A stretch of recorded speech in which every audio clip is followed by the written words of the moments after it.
মেয়েদের কোনো নিজস্ব বাড়ি বলতে ঘর বলতে কিছুই নেই। মেয়েটা যখন বাবার কাছে থাকে তখন বলে বাবার বাড়ি, যখন বিয়ে হয়ে যায় তখন বলে শ্বশুর বাড়ি। আবার সেই শ্বশুর বাড়ি থেকে যখন নারী জাতির কোনো নিজস্ব ঘর, বাবার কাছে থাকলে বাবার বাড়ি, বিয়ের পরে যখন চলে যায় শ্বশুর বাড়ি।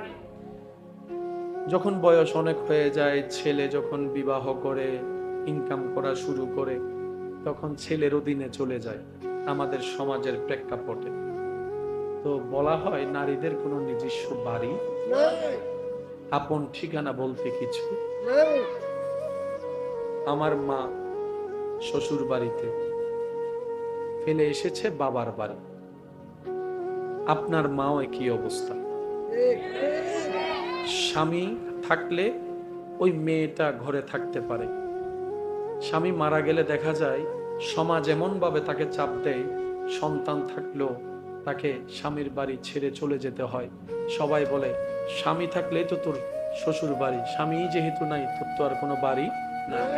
আমি শ্রদ্ধার সাথে বলি, হয়তো আপনারাও আমার সাথে একমত পোষণ করবেন, আমার মা, আপনার মা, আমাদের মা, হ্যাঁ আমাদের মায়ের নিজস্ব কোনো বাড়ি নেই সত্য, কিন্তু সে মাটা যেদিন ঘরে থাকে না সেদিন দেখা যায় ঘরে কোনো আলো থাকে না, ঘরে কোনো প্রাণ থাকে না। ওই মাটা যেদিন দুই একদিনের জন্য কোথাও যদি বেড়াতে যায়, ওই সামান্য কাজগুলো আমরা কেউ সামলাতে পারি না। নাস্তার জন্য বাহিরে চলে যেতে হয়, ভাত খাওয়ার জন্য বাহিরে চলে যেতে হয়। বাহির থেকে ঘরের রং ঠিক থাকলেও ওই মাটা ঘরে না থাকলে, ওই মেয়েটা নারীটা ঘরে না থাকলে ওই ঘরে কেমন যেন একটা নিষ্প্রাণ নিষ্প্রাণ অনুভব হয়। হ্যাঁ, নারী জাতির কোনো নিজস্ব বাড়ি নাই, এটা যেমন সত্য। মা ছাড়া, নারী জাতি ছাড়া ঘর কখনো ঘর হয় না, পরিবার কখনো পরিবার হয় না। কথা বলেন ঠিক কিনা? ওনাদের নিজস্ব ঘর নাই, কিন্তু আল্লাহ তাআলা ওনাদেরকে এমন ভাবে ধৈর্যের পাহাড় বানিয়ে দিয়েছেন, ওনারা ছাড়া ঘরও হয় না, পরিবারও হয় না, সংসারও হয় না। বলেন না সুবহানাল্লাহ। আল্লাহ আমাদেরকে কদর করার তৌফিক দান করুন। ওনারা ঘর করে না, ঘর সাজায় দেয়। মারা ঘর কি করে? মা ছাড়া, বোন ছাড়া, স্ত্রী ছাড়া ঘর, এটা যদি এক সপ্তাহ আমাদের হাতে দেয়, তৈল একটা নিন্দি, লুঙ্গি একটা নন্দি,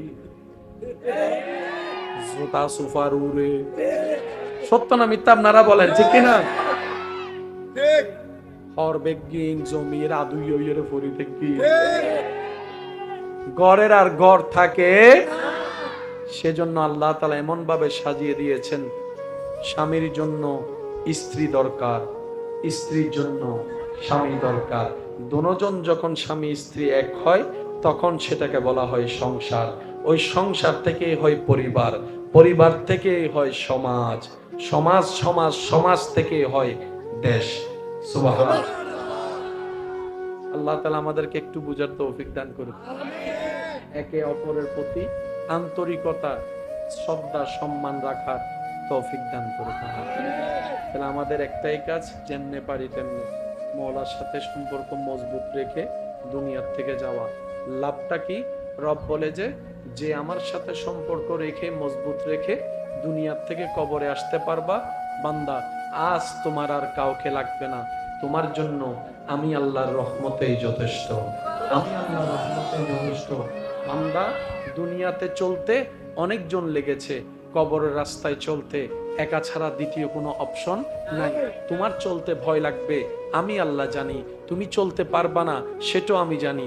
বান্দা কোন রকম ঈমানটা নিয়ে নেক আমলের সাথে সম্পর্ক রেখে আমার নবী রহমাতুল্লিল আলামিন প্রেম শ্রদ্ধা অন্তরে রেখে আমার ভয় নিয়ে কোন রকম কালিমা পড়ে ঈমানটা নিয়ে কবরে তুই আয়, বাকি রাস্তা আমি আল্লাহ দেখে দিব। সুবহানাল্লাহ।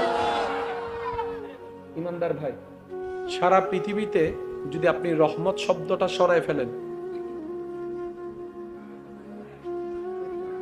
আমি আপনাদেরকে বলি তাহলে আপনারা বুঝতে পারবেন। আমরা চলার জন্য বাঁচার জন্য দেখার দরকার আছে, না দেখতে পারলে চলতে পারবো? আচ্ছা, দেখি আমরা কি দিয়ে? একটু জোরে বলি, আমরা কি দিয়ে দেখি? তো অনেক মানুষও তো আছে যাদের চোখ আছে, দেখে না। চোখ বরাবর আছে, তখন আমরা কি বলি? চোখের আলো নাই। চোখের কি নাই? শুনি আমরা কি দিয়ে? তো যিনি কানে শুনে না, বয়রা আমরা যাদেরকে বলি, ওনাদের তো কান আছে, শুনে না, তখন বলো যে ভিতরে পর্দা নাই। বিভিন্ন কারণ দেখায়। হাজার কথার এক কথা মনে রাখবেন, যখন রহমত থাকে তখন চোখের দেখা হয়, যখন রহমত থাকে তখন কানের শোনা হয়, যখন রহমত থাকে তখন হার্টের বিট হয়, যখন রহমত থাকে তখন খাবার গিলা হয়, যখন রহমত থাকে সে খাবারটাই হজম হয়, যখন রহমত থাকে আমাদের জীবন চলা হয়, যখন রহমত থাকে নিঃশ্বাস নেওয়া হয়, যখন রহমত থাকে নিঃশ্বাস ফেলা হয়। এই রহমত বুঝবো কিভাবে? এক কথায়, আল্লাহর হুকুম। আল্লাহর হুকুম হলেই নিঃশ্বাস চলবে, আল্লাহর হুকুম হলেই নিঃশ্বাস বন্ধ হয়ে যাবে। কথা বলেন ঠিক কিনা? আল্লাহর রহমত ছাড়া চলা সম্ভব। নবী রাহমাতুল্লিল আলামিন বলছেন, হে বিশ্ববাসী উম্মত, আল্লাহ যে তোমাদেরকে কতটুক মহব্বত করে, কতটুক ভালোবাসে, আল্লাহ বান্দাকে যে কত ভালোবাসে। আল্লাহ তাআলার 100 ভাগ রহমতকে আল্লাহ 2 ভাগে ভাগ করলেন। এক ভাগের মধ্যে 1 ভাগ রহমত দিয়েছেন, আরেক ভাগের মধ্যে 99 ভাগ রহমত রেখেছেন। ওই 1 ভাগ রহমতকে আল্লাহ সৃষ্টির উপর দান করেছেন। সুবহানাল্লাহ। এই যে পৃথিবীতে আমরা যত মায়া, ভালোবাসা, টান, অনুভব যা দেখি, সবগুলা হচ্ছে ওই 1 ভাগ রহমতের ছায়া মাত্র। আপনি দেখেন, একটা কুকুরের বাচ্চা, একসাথে যখন কুকুর অনেকগুলা বাচ্চা জন্ম দেয়, বাচ্চাগুলা এসে সব মায়ের দুধগুলা খায়। তো ছোট থেকে তো কুকুরের বাচ্চার দাঁত আছে, দাঁত নাই? বাচ্চাদের, মানুষের বাচ্চার দাঁত থাকে, কিন্তু কুকুরের বাচ্চারও তো দাঁত থাকে। এই ছোট্ট ছোট্ট বাচ্চাগুলাকে নিয়ে ওই কুকুর মাটা, এই যে পৃথিবীর এত কঠিন সময়ের মধ্যেও, যেখানে নিজস্ব থাকার কোনো বাড়ি নাই, মাটা কিন্তু বাচ্চাগুলাকে আগলাই ধরে রাখে। আরো সহজভাবে বুঝার জন্য বলা, মুরগির বাচ্চাগুলা দেখবেন বিভিন্ন জায়গায় চড়ে চড়ে খায়। আপনি যদি কোথাও চুরি করেও ছোট একটা বাচ্চাকে যদি আপনি মুরগির বাচ্চা যদি ধরেন, দেখবেন সেকেন্ডের ভিতরে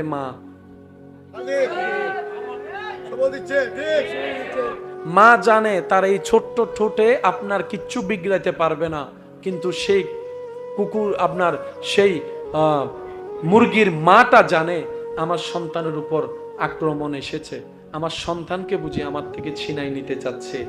ওইটা হচ্ছে 1 ভাগের রহমতের কিছু অংশ। বাকি 99 ভাগ রহমত আল্লাহ নিজের কাছে মজুদ করে রেখেছেন।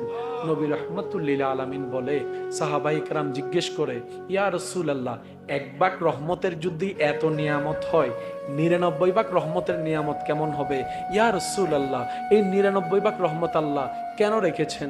নবী রাহমাতুল্লিল আলামিন বলে, হাসরের ময়দানে আল্লাহ এই 99 ভাগ রহমতের দরজাকে উন্মুক্ত করে দিবে, দরজা খুলে দিবে, দরজা উন্মুক্ত করে দিবে।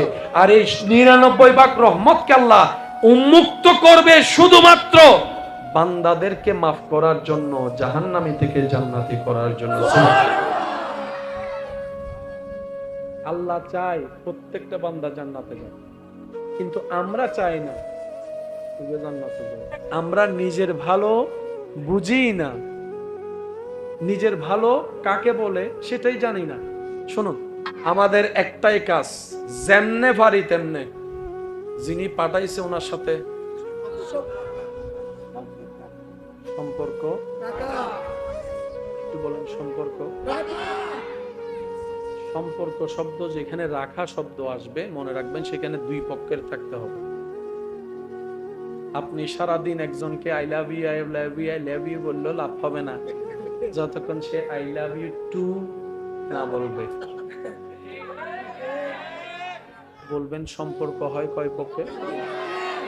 একতরফা কখনো সম্পর্ক হয়, যদি বুঝার জন্য বলি 50-50, স্বামী স্ত্রী দুজনেই 50-50। স্বামী ছাড়া স্ত্রী অচল, স্ত্রী ছাড়া স্বামী অচল। আমাদের সমাজে একটা কথা প্রচলন আছে, আশা করি আপনারাও হয়তো আমার সাথে একমত পোষণ করবেন, যে মেয়েদের কোনো নিজস্ব বাড়ি বলতে, ঘর বলতে কিছুই নেই। মেয়েটা যখন বাবার কাছে থাকে তখন বলে বাবার বাড়ি, যখন বিয়ে হয়ে যায় তখন বলে শ্বশুর বাড়ি। আবার সেই শ্বশুর বাড়ি থেকে যখন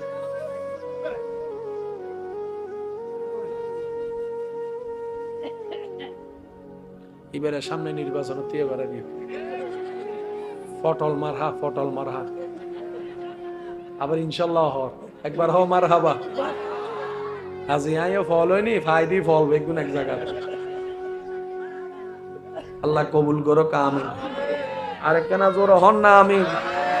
কবরে হাসরে কি হবে আমার, কবরে হাসরে কি হবে, মুসিবতে না পাই যদি, মুসিবতে করুণা তোমার,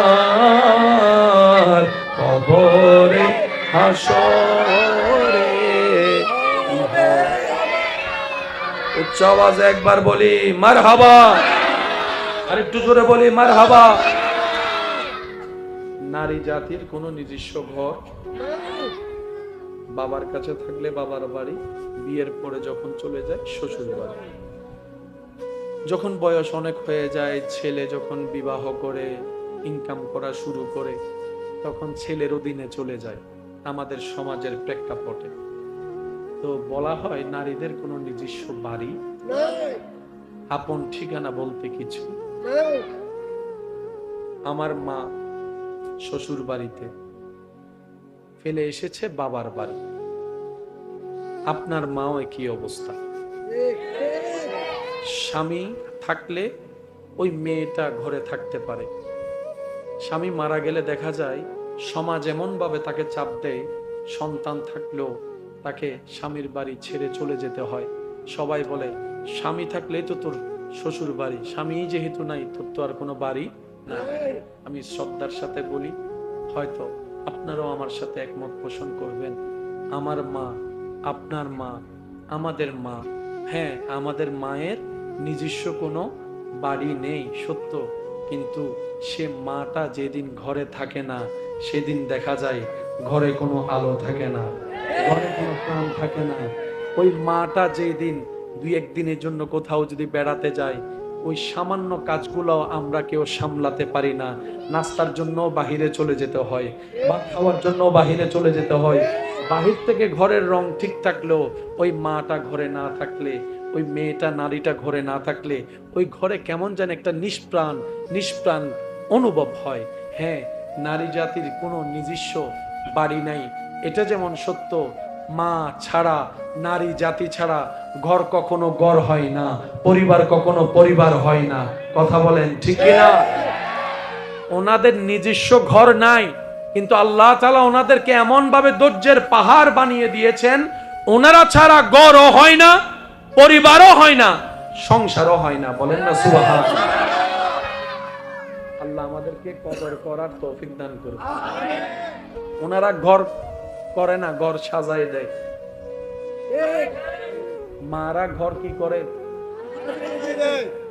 মা ছাড়া, বোন ছাড়া, স্ত্রী ছাড়া ঘর, এটা যদি এক সপ্তাহ আমাদের হাতে দেয়, তৈল একটা নিন্দি, লুঙ্গি একটা নন্দি, জুতা সোফার উড়ে, সত্য না মিথ্যা আপনারা বলেন ঠিক কিনা? হরবেগিন জমির আদুইয়ের ফরি থেকে ঘরের আর ঘর থাকে। সেজন্য আল্লাহ তাআলা এমন ভাবে সাজিয়ে দিয়েছেন, স্বামীর জন্য স্ত্রী দরকার, স্ত্রীর জন্য স্বামী দরকার। দুজন যখন স্বামী স্ত্রী এক হয় তখন সেটাকে বলা হয় সংসার। ওই সংসার থেকেই হয় পরিবার, পরিবার থেকেই হয় সমাজ, সমাজ সমাজ সমাজ থেকে হয় দেশ। সুবহানাল্লাহ। আল্লাহ তাআলা আমাদেরকে একটু বুঝার তৌফিক দান করুন। একে অপরের প্রতি আন্তরিকতা, শ্রদ্ধা, সম্মান রাখার তৌফিক দান করুন। তাহলে আমাদের একটাই কাজ, যেমনে পারি তেমনে মওলার সাথে সম্পর্ক মজবুত রেখে দুনিয়ার থেকে যাওয়া। লাভটা কি? রব বলে যে আমার সাথে সম্পর্ক রেখে মজবুত রেখে দুনিয়ার থেকে কবরে আসতে পারবা, বান্দা আজ তোমার আর কাউকে লাগবে না, তোমার জন্য আমি আল্লাহর রহমতেই যথেষ্ট, আমি আল্লাহর রহমতেই যথেষ্ট। বান্দা দুনিয়াতে চলতে অনেকজন লেগেছে, কবরের রাস্তায় চলতে একা ছাড়া দ্বিতীয় কোনো অপশন নাই। তোমার চলতে ভয় লাগবে, আমি আল্লাহ জানি। তুমি চলতে পারবা না, সেটাও আমি জানি। বান্দা কোন রকম ঈমানটা নিয়ে নেক আমলের সাথে সম্পর্ক রেখে আমার নবী রাহমাতুল লিল আলামিন প্রেম শ্রদ্ধা অন্তরে রেখে আমার ভয় নিয়ে কোন রকম কালিমা পড়ে ঈমানটা নিয়ে কবরে তুই আয়, বাকি রাস্তা আমি আল্লাহ দেখে দিব। সুবহানাল্লাহ। ইমানদার ভাই, সারা পৃথিবীতে যদি আপনি রহমত শব্দটা সরায় ফেলেন, আমি আপনাদেরকে বলি তাহলে আপনারা বুঝতে পারবেন। আমরা চলার জন্য বাঁচার জন্য দেখার দরকার আছে, না দেখতে পারলে চলতে পারবো। আচ্ছা, দেখি আমরা কি দিয়ে? একটু জোরে বলি, আমরা কি দিয়ে দেখি?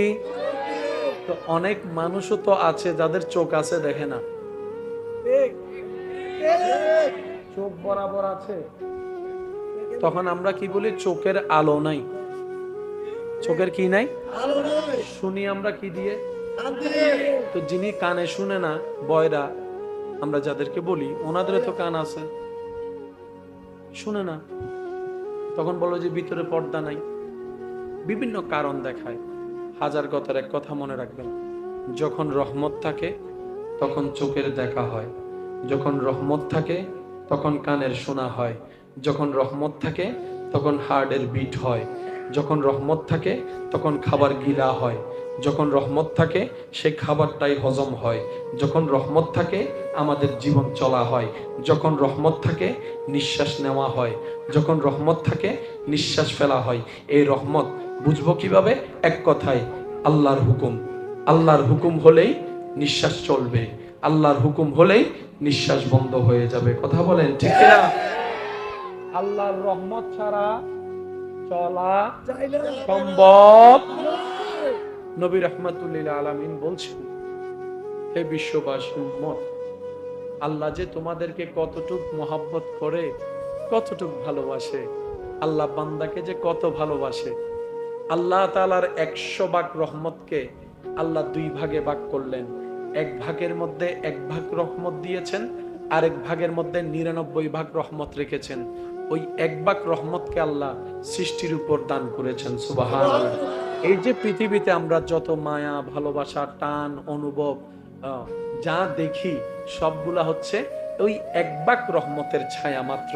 আপনি দেখেন একটা কুকুরের বাচ্চা, একসাথে যখন কুকুর অনেকগুলা বাচ্চা জন্ম দেয়, বাচ্চাগুলা এসে সব মায়ের দুধগুলা খায়। তো ছোট থেকে তো কুকুরের বাচ্চার দাঁত আছে, দাঁত নাই? বাচ্চাদের মানুষের বাচ্চার দাঁত থাকে, কিন্তু কুকুরের বাচ্চারও তো দাঁত থাকে। এই ছোট্ট ছোট্ট বাচ্চাগুলাকে নিয়ে ওই কুকুর মাটা এই যে পৃথিবীর এত কঠিন সময়ের মধ্যেও, যেখানে নিজস্ব থাকার কোনো বাড়ি নাই, মাটা কিন্তু বাচ্চাগুলাকে আগলাই ধরে রাখে। আরো সহজভাবে বুঝার জন্য বলা, মুরগির বাচ্চাগুলা দেখবেন বিভিন্ন জায়গায় চড়ে চড়ে খায়। আপনি যদি কোথাও চুরি করেও ছোট একটা বাচ্চাকে যদি আপনি মুরগির বাচ্চা যদি ধরেন, দেখবেন সেকেন্ডের ভিতরে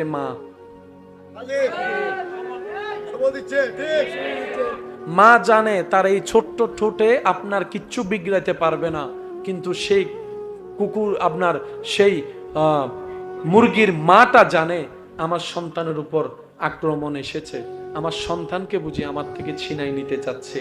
ওইটা হচ্ছে 1 ভাগের রহমতের কিছু অংশ। বাকি 99 ভাগ রহমত আল্লাহ নিজের কাছে মজুদ করে রেখেছেন। নবী রহমতুল্লিল আলামিন বলে, সাহাবাই کرام জিজ্ঞেস করে, ইয়া রাসূলুল্লাহ, 1 ভাগ রহমতের যদি এত নিয়ামত হয়, 99 ভাগ রহমতের নিয়ামত কেমন হবে? ইয়া রাসূলুল্লাহ, এই 99 ভাগ রহমত আল্লাহ কেন রেখেছেন? নবী রহমতুল্লিল আলামিন বলে, হাসরের ময়দানে আল্লাহ এই 99 ভাগ রহমতের দরজাকে উন্মুক্ত করে দিবে, দরজা খুলে দিবে, দরজা উন্মুক্ত করে দিবে। আর এই 99 ভাগ রহমতকে আল্লাহ উন্মুক্ত করবে শুধুমাত্র বান্দাদেরকে মাফ করার জন্য, জাহান্নামী থেকে জান্নাতি করার জন্য।